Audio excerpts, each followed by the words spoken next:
வணக்கம். TET exam 2023 கேட்ட கேள்வி. -7 பவர் x பிளஸ் 2 பெருக்கல் -7 பவர் 5 ஈக்குவல் டு -7 பவர் 10 எனில் எக்ஸின் மதிப்பு காண்கன்னு கேட்டிருக்காங்க.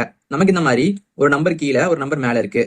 நம்ம கீழே உள்ள நம்பரை பேஸ்ன்னு சொல்லுவோம், மேல உள்ள நம்பரை நம்ம பவர்னு சொல்லுவோம். இப்போ நமக்கு பாத்தீங்கன்னா ரெண்டு பேஸும் சேமா இருக்கு, பெருக்கல்ல இருக்கு.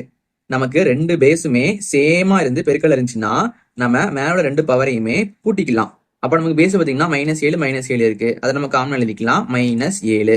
பவர்ல பாத்தீங்கன்னா x பிளஸ் 2 இருக்கு, x பிளஸ் 2. அதே மாதிரி நமக்கு பெருக்கலும் இருக்குது, பேஸும் சேமா இருக்கு. அப்ப என்ன பண்ணலாம், பவர் நம்ம ஆட் பண்ணிக்கலாம். கூட்டலாமா, கூட்டல் 5 ஈக்குவல் என்ன இருக்கீங்க, -7 பவர் 10. இப்ப நம்ம பாத்தீங்கன்னா இங்க நமக்கு ரெண்டு பேஸும் சேமா இருக்கு, ஈக்குவலா இருக்கு. அப்ப நமக்கு ரெண்டு பவருமே ஈக்குவலா இருக்கும், சேமா இருக்கும். அப்ப என்ன பண்ணலாம், நம்ம ரெண்டையுமே ஈக்குவல் பண்ணி எழுதிக்கலாம். x plus 2 plus 5 equal to 10. இப்ப நம்ம இந்த 2 5 கூட்டணும் அப்படின்னா நமக்கு 7 வரும். அப்ப நமக்கு x பிளஸ் 7 ஈக்குவல் டு 10 கிடைக்குது.